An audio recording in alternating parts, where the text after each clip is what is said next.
Dunia berdecak kagum dengan permainan tiki-taka ala Barcelona pada awal dekade 2010.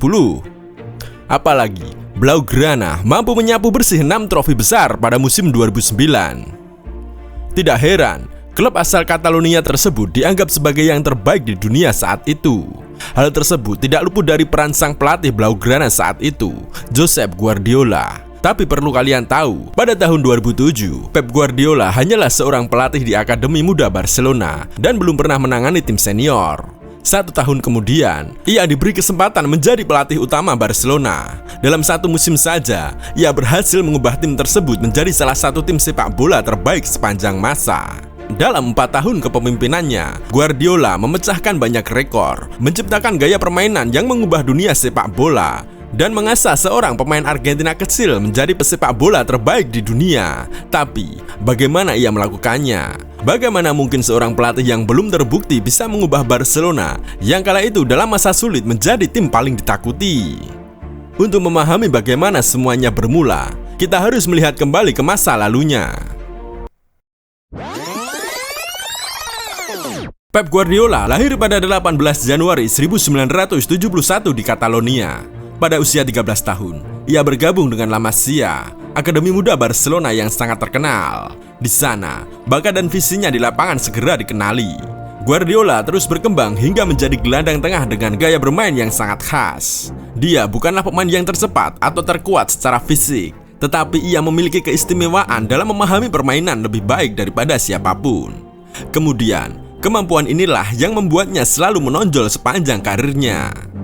Pada tahun 1990, Pep akhirnya dipromosikan ke tim utama oleh legenda sepak bola Johan Cruyff yang memiliki pengaruh besar terhadapnya, baik sebagai pemain maupun sebagai pelatih di kemudian hari. Di bawah asuhan Cruyff, Guardiola menjadi bagian penting dari Dream Team Barcelona bersama pemain-pemain seperti Ronald Koeman dan Hristo Stoichkov. Tim ini berhasil memenangkan Liga Champions pertama Barcelona pada tahun 1992 dan meraih 4 gelar La Liga berturut-turut dari 1991 hingga 1994. Pada tahun 1997, Guardiola dipercaya menjadi kapten Barcelona, peran yang diembannya hingga ia meninggalkan klub pada tahun 2001.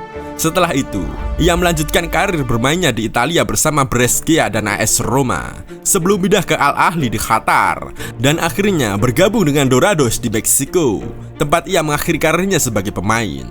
Selama karirnya, ia mengkoleksi 6 gelar La Liga, 2 trofi Copa del Rey, dan 1 gelar Liga Champions. Langkah pertama Guardiola dalam dunia kepelatihan dimulai pada tahun 2007. Saat itu, Presiden Barcelona, Joan Laporta, dan Direktur sepak bola Txiki Bergristain sedang mencari kandidat untuk melatih Barcelona B. Meskipun Guardiola tidak memiliki pengalaman melatih, pemahamannya yang mendalam tentang filosofi Barcelona, kecerdasannya di lapangan, serta bakat kepemimpinannya membuatnya menjadi kandidat yang menonjol. Meskipun sudah meninggalkan klub, Guardiola tetap dekat dengan Barcelona. Ia terus mempelajari seluk-beluk kepelatihan dan mengembangkan visinya tentang permainan, dengan tujuan menghidupkan kembali gaya permainan berbasis penguasaan bola yang intens, gaya yang sudah menjadi DNA Barcelona. Pada tahun 2007, Pep Guardiola resmi diumumkan sebagai pelatih Barcelona B. Debutnya sebagai pelatih bisa dibilang luar biasa, karena ia berhasil membawa tim yang sebelumnya kesulitan di divisi keempat Spanyol mengalami peningkatan drastis. Di bawah asuhannya, Barcelona B memenangkan Liga dan berhasil promosi ke Segunda Division B atau divisi ketiga sepak bola Spanyol. Sementara itu, tim utama Barcelona masih berada di bawah kepemimpinan Frank Rijkaard. Namun, musim 2007-2008 menjadi bencana bagi klub. Mereka hanya finish di peringkat ketiga La Liga dan tersingkir di semifinal Liga Champions serta Copa del Rey. Musim yang mengecewakan ini membuat Barcelona sadar bahwa mereka membutuhkan perubahan besar. Manajemen klub mulai mencari sosok yang tepat untuk mengembalikan kejayaan Barcelona. Pada saat itu, mereka hampir mencapai kesepakatan dengan Jose Mourinho, pelatih yang tengah naik daun setelah memenangkan Liga Champions bersama Porto dan membawa Chelsea meraih gelar Liga Inggris pertama mereka dalam 50 tahun. Saat itu Mourinho adalah kandidat terkuat untuk posisi pelatih Barcelona. Namun, kesepakatan itu akhirnya dibatalkan oleh satu orang, Johan Cruyff. Ia mendesak manajemen untuk memilih Pep Guardiola sebagai pelatih baru. Menurut Cruyff, sejarah Pep bersama klub serta keberhasilannya bersama tim Barcelona B menjadikannya sosok yang ideal untuk memimpin tim utama. Banyak yang meragukan Guardiola karena ia masih muda dan belum memiliki pengalaman melatih tim senior. Namun, Cruyff melihat sesuatu dalam diri Pep yang tidak disadari banyak orang. Keputusan Barcelona untuk mempercayakan tim kepada Guardiola terbukti menjadi salah satu keputusan terbaik dalam sejarah klub. Namun, keputusan ini juga menciptakan musuh besar bagi mereka, Jose Mourinho. Rivalitas antara Guardiola dan Mourinho pun semakin memanas dalam beberapa tahun berikutnya. Meski begitu, pada awal musim 2008-2009, Pep Guardiola sudah siap untuk membawa Barcelona kembali ke puncak kejayaan. Dan yang terjadi setelahnya benar-benar luar biasa. Barcelona sebenarnya bukan tim yang lemah. Beberapa tahun sebelumnya, mereka berhasil memenangkan Liga Champions dengan Ronaldinho sebagai pusat permainan. Memasuki musim 2008-2009, skuad mereka masih dipenuhi pemain bintang seperti Lionel Messi, Thierry Henry, Xavi, Iniesta, dan Puyol. Masalah mereka bukan soal kurangnya bakat, melainkan kurangnya arah dan kepemimpinan, dan Pep Guardiola siap mengubah semuanya. Guardiola langsung membuat keputusan berani dengan merombak tim secara besar-besaran. Ia melepas beberapa pemain senior seperti Ronaldinho dan Deco, meskipun mereka berstatus bintang. Guardiola khawatir gaya hidup mereka yang gemar berpesta akan memberi pengaruh buruk pada pemain muda dalam tim. Sebagai gantinya, ia mendatangkan pemain-pemain kunci seperti Dani Alves dan Gerard Piqué, serta mempromosikan talenta muda seperti Sergio Busquets dan Pedro ke tim utama. Sejak awal, Guardiola tahu bahwa tim ini harus dibangun dengan Lionel Messi sebagai pusatnya. Messi memang sudah menjadi salah satu pemain terbaik di tim. Tetapi saat itu, ia belum dianggap sebagai yang terbaik di dunia. Gelar itu masih dipegang oleh Cristiano Ronaldo yang baru saja memenangkan Ballon d'Or bersama Manchester United. Tetapi perubahan besar yang dilakukan Guardiola tidak langsung membuahkan hasil. Barcelona mengawali musim dengan buruk, kalah 0-1 dari Numancia dan hanya bermain imbang 1-1 melawan Racing Santander. Setelah hasil buruk itu, mereka bangkit dan mencatat rekor luar biasa, tidak terkalahkan dalam lebih dari 20 pertandingan di La Liga. Ini membuktikan kepada semua orang yang meragukan Guardiola bahwa ia memang memiliki kapasitas untuk membawa Barcelona menuju kejayaan. Seiring dengan semakin solidnya tim, Barcelona melaju dengan performa luar biasa di La Liga. Pada awal Mei, mereka unggul 4 gol di puncak klasemen dan menghadapi laga krusial melawan Real Madrid dalam El Clasico, pertandingan yang hampir pasti menentukan juara Liga. Barcelona tampil luar biasa dan menghancurkan Real Madrid dengan skor 6-2, memperlebar selisih poin menjadi 7. Seminggu kemudian, mereka resmi menjadi juara La Liga, gelar pertama mereka sejak tahun 2006. Di bawah asuhan Guardiola, Barcelona memainkan gaya sepak bola yang belum pernah dilihat sebelumnya. Kombinasi tiki-taka, operasi cepat di lini tengah, dan ketajaman dalam menyerang membuat mereka nyaris tidak terhentikan, termasuk di ajang Copa del Rey. Barcelona asuhan Pep Guardiola memastikan tempat mereka di final Copa del Rey dan kemudian menghancurkan Athletic Bilbao dengan skor 4-1. Dengan kemenangan ini, mereka sudah mengamankan 2 trofi dalam satu musim. Namun, meskipun meraih gelar domestik ganda adalah pencapaian yang luar biasa, ada hadiah yang lebih besar yang mereka incar, yakni Liga Champions. Barcelona tampil dominan di fase grup Liga Champions, finish di puncak dengan 4 kemenangan, 1 hasil imbang dan 1 kekalahan. Di babak 16 besar, mereka menghadapi Lyon dan dengan mudah menyingkirkan tim Prancis itu dengan agregat 6-3. Di perempat final, mereka bertemu raksasa Jerman, Bayern Munchen. Tetapi, lagi-lagi Barcelona tampil superior, menang dengan agregat 5-1 untuk memastikan tempat di semifinal. Di semifinal, mereka menghadapi Chelsea dalam salah satu pertandingan paling kontroversial dalam sejarah Liga Champions. Leg pertama di Camp Nou berakhir tanpa gol. Namun, di leg kedua di Stamford Bridge, keputusan wasit menjadi sorotan karena banyak keputusan kontroversial yang tampaknya menguntungkan Barcelona. Ketika pertandingan tampak akan berakhir imbang, pada menit ke-93, Andres Iniesta mencetak gol spektakuler yang membawa Barcelona ke final Liga Champions. Kini, tim asuhan Guardiola berada di ambang sejarah. Mereka berpeluang menjadi tim Spanyol pertama yang meraih treble, La Liga, Copa del Rey, dan Liga Champions. Satu-satunya penghalang terakhir adalah Manchester United, sang juara bertahan yang diperkuat Cristiano Ronaldo, peraih Ballon d'Or saat itu. Guardiola menurunkan susunan pemain terbaiknya Victor Valdes di bawah Mistar. Lini belakang terdiri dari Puyol, Toure, Pique, dan Silvinho. Di lini tengah, Sergio Busquets berperan sebagai gelandang bertahan, dengan Xavi dan Iniesta mengatur permainan. Thierry Henry bermain di sayap kiri, Samuel Eto'o sebagai ujung tombak, dan Lionel Messi beroperasi di sisi kanan. Barcelona tampil luar biasa di final, mengendalikan permainan dengan gaya khas mereka. Samuel Eto'o membuka keunggulan, lalu Lionel Messi memastikan kemenangan dengan gol sundulannya. Barcelona menang 2-0 dan resmi menjadi juara Eropa. Di balik kesuksesan tim ini, ada satu pemain yang paling bersinar, ya, Lionel Messi. Ia mengakhiri musim dengan 38 gol dan 19 assist dalam 51 pertandingan, mengukuhkan dirinya sebagai bintang utama Barcelona dan salah satu pemain terbaik di dunia. Musim pertama Pep Guardiola berjalan dengan sangat gemilang, tetapi musim berikutnya terbukti lebih dramatis. Barcelona tetap dengan performa terbaik mereka, tetapi kali ini ada ancaman besar di Eropa. Jose Mourinho yang sedang membangun tim super di Inter Milan berambisi merebut trofi Liga Champions dari tangan Guardiola dan Barcelona. Musim kedua ini menjadi salah satu dari 4 musim ikonik Pep di Spanyol. Memasuki musim 2009-2010, Pep Guardiola kembali merasa perlu melakukan perubahan di dalam tim. Salah satu keputusan besar yang ia buat adalah melepas Samuel Eto'o ke Inter Milan dalam pertukaran dengan Zlatan Ibrahimovic, ditambah uang sebesar 48 juta euro. Keputusan ini kelak menjadi salah satu yang paling berpengaruh di musim tersebut. Selain Ibrahimovic, Barcelona juga memperkuat skuad mereka dengan mendatangkan Maxwell serta beberapa pemain baru dari Akademi La Masia. Tim inti Barcelona musim ini terdiri dari Victor Valdes di bawah Mistar, lini belakang dengan Maxwell, Gerard Pique, Charles Puyol, dan Dani Alves. Sergio Busquets bermain sebagai gelandang bertahan, sementara Xavi dan Iniesta berduet di lini tengah. Di lini depan, trio mau terdiri dari Zlatan Ibrahimovic, Lionel Messi, dan Pedro, yang musim ini berhasil mengamankan tempat di tim utama. Musim dimulai dengan ajang Piala Super Spanyol pada bulan Agustus. Barcelona kembali menunjukkan dominasi mereka dengan mengalahkan Athletic Bilbao. Di leg pertama, gol dari Xavi dan Pedro membawa kemenangan 2-1 di kandang lawan.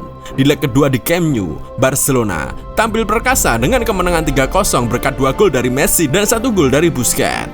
Ini menjadi trofi pertama mereka musim itu. Beberapa hari kemudian di Monaco, Barcelona menghadapi Shakhtar Donetsk dalam ajang Piala Super UEFA. Pertandingan berlangsung ketat dan harus ditentukan lewat perpanjangan waktu.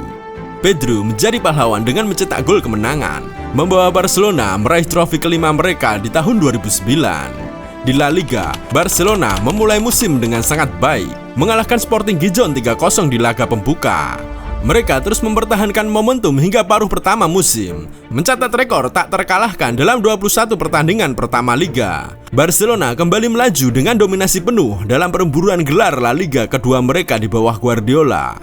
Pada musim ini, Barcelona juga berhasil menjuarai Piala Dunia antar klub. Mereka mengalahkan klub Meksiko Atlante di semifinal dan menghadapi Estudiantes dari Argentina di final. Pertandingan berlangsung ketat hingga harus dilanjutkan ke perpanjangan waktu. Lionel Messi menjadi pahlawan dengan mencetak gol kemenangan, memastikan kemenangan 2-1 untuk Barcelona. Dengan hasil ini, Barcelona mencatat prestasi luar biasa dengan meraih 6 trofi dalam 1 tahun kalender. Sebuah pencapaian bersejarah yang menjadikan Pep Guardiola sebagai manajer pertama yang berhasil melakukan hal ini. Namun pada 14 Februari, Barcelona mengalami kekalahan pertama mereka musim ini saat Atletico Madrid berhasil menaklukkan mereka dengan skor 2-1. Meski begitu, kekalahan ini menjadi satu-satunya yang mereka alami di La Liga. Setelah itu, Barcelona tidak terkalahkan hingga akhir musim dan finish sebagai juara dengan rekor 99 poin, unggul 3 poin dari Real Madrid yang berada di posisi kedua. Meskipun sukses di kompetisi domestik, musim ini tidak sepenuhnya berjalan sesuai rencana bagi Guardiola. Di Copa del Rey, Barcelona harus tersingkir lebih awal setelah kalah dari Sevilla di babak 16 besar. Di Liga Champions, mereka juga gagal mengulangi kesuksesan musim sebelumnya karena menghadapi tantangan besar dari satu orang, Jose Mourinho. Barcelona berhasil mencapai semifinal Liga Champions dan bertemu dengan Inter Milan yang saat itu dilatih Mourinho. Meskipun berasal dari liga berbeda, rivalitas antara Pep dan Mourinho sudah jelas. Guardiola sebelumnya berhasil mengambil alih posisi yang diincar Mourinho di Barcelona, dan hal itu masih menyisakan rasa sakit bagi pelatih asal Portugal tersebut. Laga ini menjadi duel filosofi sepak bola yang bertolak belakang. Barcelona yang menyerang dengan penguasaan bola versus Inter Milan yang mengandalkan pertahanan rapat dan serangan balik cepat. Dalam leg pertama di San Siro, Barcelona harus menerima kekalahan 3-1 dari Inter Milan. Mourinho menunjukkan kehebatannya dalam strategi bertahan dan serangan balik dengan Diego Milito mencetak 1 gol serta memberikan 2 assist. Kekalahan ini menjadi pukulan besar bagi Barcelona dalam upaya mereka mempertahankan gelar Eropa. Namun, drama sesungguhnya terjadi di leg kedua di Camp Nou. Baru 28 menit pertandingan berjalan, gelandang Inter, Thiago Motta, menerima kartu merah, membuat tim tamu harus bermain dengan 10 orang. Dengan keunggulan jumlah pemain dan bermain di kandang sendiri, Barcelona tampak di atas angin untuk membalikkan keadaan. Namun, Jose Mourinho justru mendekati Guardiola dan berkata, "Kamu pikir ini sudah berakhir? Ini masih jauh dari selesai."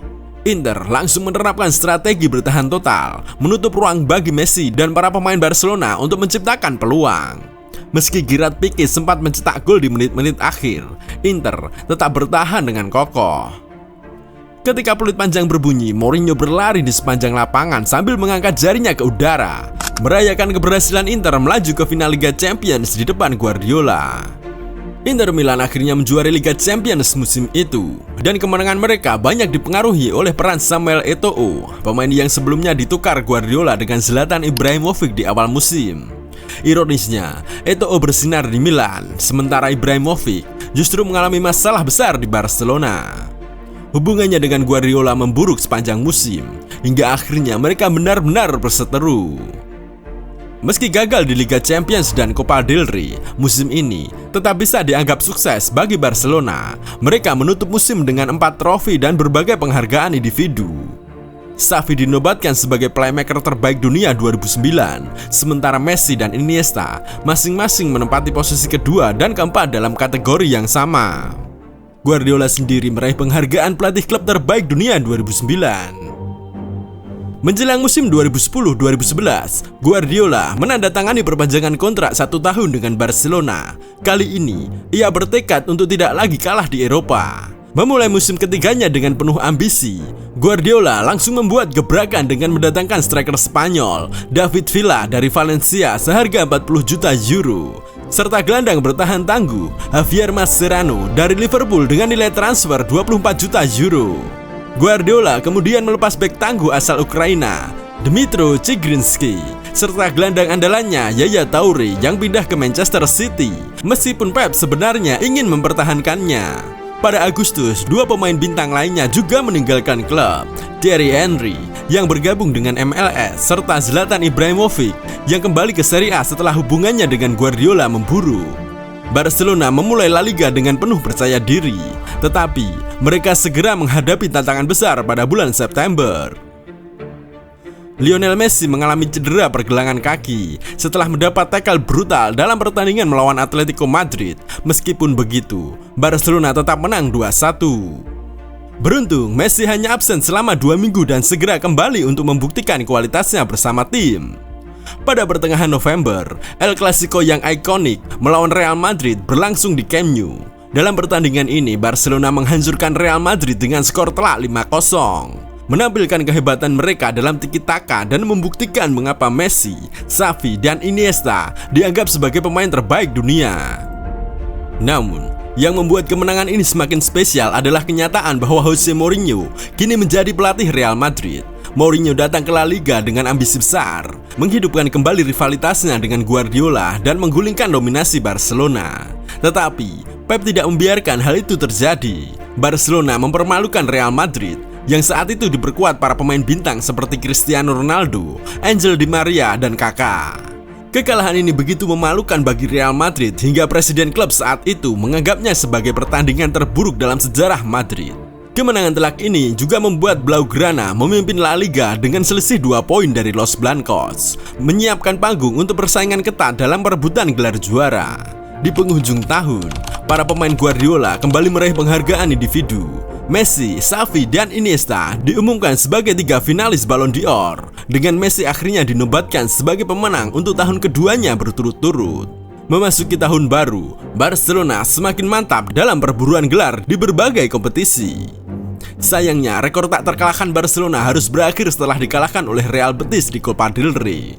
Namun mereka tetap menunjukkan mentalitas juara dan berhasil menyamai rekor Real Madrid dengan 15 kemenangan beruntun di La Liga setelah mengalahkan Hercules. Bahkan, mereka memecahkan rekor tersebut pada Februari dengan kemenangan 3-0 atas Atletico Madrid, di mana Lionel Messi mencetak hat-trick yang luar biasa.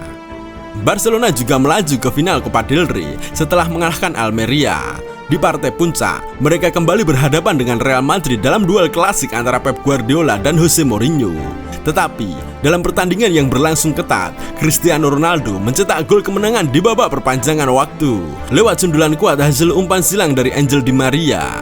Madrid menang 1-0 dan Mourinho berhasil mengalahkan Pep kali ini. Meski begitu, Guardiola tidak tinggal diam. Hanya beberapa hari setelah kekalahan di Copa del Rey, Real Madrid dan Barcelona bertemu lagi. Kali ini di semifinal Liga Champions. Messi kembali menjadi pahlawan, mencetak 2 gol dalam 15 menit terakhir pada leg pertama di Santiago Bernabeu, memberi Barcelona keunggulan 2-0. Di leg kedua di Camp Nou, pertandingan berakhir imbang 1-1, tetapi itu sudah cukup untuk mengantarkan Barcelona ke final dan menyingkirkan Real Madrid dari kompetisi. Seiring berjalannya musim ketiga Pep di Barcelona, mereka memenangkan gelar La Liga untuk ketiga kalinya secara beruntun setelah bermain imbang 1-1 melawan Levante, memastikan mereka finish di puncak klasemen dengan selisih 4 poin dari Real Madrid. Tidak hanya itu, Barcelona juga mencetak rekor klub dengan 14 kemenangan tandang setelah mengalahkan Malaga 3-1. Namun, puncak kesuksesan Barcelona musim itu adalah kemenangan di final Liga Champions. Mereka mengalahkan Manchester United 3-1, sekali lagi membuktikan superioritas mereka di Eropa. Dengan kemenangan ini, Guardiola sukses mengalahkan Manchester United untuk kedua kalinya dalam 3 tahun dan membawa Barcelona meraih trofi Liga Champions keempat dalam sejarah mereka. Di final Liga Champions, Lionel Messi dinobatkan sebagai Man of the Match setelah tampil luar biasa sepanjang musim. Ia menutup kampanye Liga Champions dengan 12 gol, memecahkan rekor jumlah gol terbanyak dalam satu musim kompetisi. Musim 2010-2011 pun berakhir dengan double winner, hanya satu pertandingan lagi dari treble. Tetapi sayangnya, inilah titik puncak kejayaan Barcelona. Memasuki musim 2011-2012, Real Madrid asuhan Jose Mourinho kembali lebih kuat dari sebelumnya. Dan untuk pertama kalinya, Barcelona mulai kehilangan kendali di La Liga. Musim terakhir Pep Guardiola sebagai pelatih Barcelona dipenuhi pertandingan menegangkan, pencapaian besar, tetapi juga momen-momen sulit, memberikan akhir yang manis pahit bagi perjalanan legendarisnya. Di bursa transfer, Barcelona tidak banyak melakukan perubahan besar. Namun, mereka tetap memperkuat tim dengan membeli Alexis Sanchez dari Udinese seharga 37 juta euro untuk menambah daya gedor serangan mereka. Selain itu, mereka juga membawa pulang Cesc Fabregas dari Arsenal seharga 40 juta euro, membuat lini tengah mereka semakin mengerikan dengan kehadiran Fabregas, Iniesta, Xavi dan Busquets dalam satu tim. Barcelona memulai musim dengan langsung berhadapan dengan Real Madrid di Supercopa de España. Leg pertama di Santiago Bernabeu berakhir imbang 2-2, tetapi 3 hari kemudian, di leg kedua di Camp Nou, Barcelona menang 3-2 dengan Messi mencetak 2 gol. Dengan agregat 5-4, Barcelona mengangkat trofi Supercopa. Namun pertandingan berakhir panas setelah tackle kasar Marcelo terhadap Fabregas, memicu keributan besar yang menghasilkan beberapa kartu merah. Laga ini hanya menambah intensitas rivalitas Pep dan Mourinho, membuka jalan untuk musim yang penuh persaingan sengit. Tak lama setelah itu, Barcelona menjuarai UEFA Super Cup dengan kemenangan 2-0 atas Porto. Saat La Liga dimulai, Barcelona langsung diterpa badai cedera. Alexis Sanchez yang baru didatangkan mengalami cedera hamstring, membuatnya absen berminggu-minggu. Iniesta juga harus menepi sebulan karena cedera otot paha. Tetapi Messi tetap tampil gemilang. Setelah 2 hasil imbang beruntun, Barcelona mengamuk dengan kemenangan 8-0 atas Osasuna, di mana Messi berhasil mencetak hat-trick. Pada 28 September, Barcelona melanjutkan dominasinya di Liga Champions dengan menghancurkan Bate Borisov 5-0, di mana Messi mencetak 2 gol. Gol-gol ini membuatnya menyamai rekor Laszlo Kubala sebagai pencetak gol terbanyak kedua sepanjang sejarah Barcelona dengan 194 gol. Menjelang Desember, El Clasico kembali berlangsung sengit dan sekali lagi Pep Guardiola keluar sebagai pemenang setelah Barcelona mengalahkan Real Madrid 3-1. Di ajang Piala Dunia antar klub di Jepang, Barcelona kembali menambah trofi setelah menang telak 4-0 atas Santos. Sementara Xavi dan Fabregas masing-masing menyumbang 1 gol, memastikan trofi kelima Barcelona di tahun 2011. Memasuki tahun baru, Pep Guardiola dinobatkan sebagai FIFA Coach of the Year, sementara Messi meraih Ballon d'Or ketiganya secara berturut-turut pada 9 Januari. Tidak lama kemudian, Barcelona kembali menyingkirkan Real Madrid dari Copa del Rey. Guardiola sekali lagi mempermalukan Mourinho. Saat musim berjalan, Messi terus memecahkan rekor, mencetak 5 gol dalam satu pertandingan Liga Champions melawan Bayer Leverkusen, menjadi pemain pertama dalam sejarah kompetisi yang mencapai pencapaian tersebut. Namun di La Liga segalanya mulai berubah. Barcelona mulai tertinggal dari Real Madrid, dan hasil imbang 2-2 melawan Villarreal membuat mereka terpaut 7 poin dari tim asuhan Mourinho yang semakin dominan. Bulan April menjadi bulan penuh kekecewaan bagi fans Barcelona. Tim ini berhasil mencapai semifinal Liga Champions untuk kelima kali berturut-turut, tetapi akhirnya tersingkir oleh Chelsea setelah bermain imbang 2-2 di Camp Nou dalam pertandingan dramatis usai kalah 0-1 di Stamford Bridge. Dan puncaknya, pada 27 April, Guardiola mengumumkan bahwa ia akan meninggalkan Barcelona di akhir musim. Hanya beberapa minggu setelahnya, Real Madrid resmi dinobatkan sebagai juara La Liga, mengakhiri dominasi Barcelona di kancah domestik. Namun, Barcelona masih memiliki satu kesempatan terakhir untuk mengangkat trofi musim itu, yang akhirnya mereka raih dengan menjuarai Copa del Rey setelah menang 3-0 melawan Athletic Bilbao. Tak lama setelahnya, Tito Vilanova dikonfirmasi sebagai pengganti Guardiola. Tetapi Pep meninggalkan Barcelona dengan warisan besar 14 trofi dalam 4 tahun. Ada isu beredar Pep pergi karena merasa tidak cocok lagi dengan Sandro Rosell, yang kala itu masih menjabat presiden klub. Disebut, Rosell tak memenuhi keinginan Pep untuk membangun tim baru yang lebih segar dan diisi pemain-pemain yang masih punya motivasi besar untuk meraih trofi. Namun Pep menyangkal hal tersebut. Pep mengaku memang sudah lelah dan merasa waktunya sudah habis bersama Barca. Saya sudah sangat capek dan saya tidak yakin apakah saya bisa memberikan lebih baik lagi untuk tim. Saya tidak meminta untuk merombak tim ini karena sayalah yang memutuskan untuk pergi, ujar Pep Guardiola.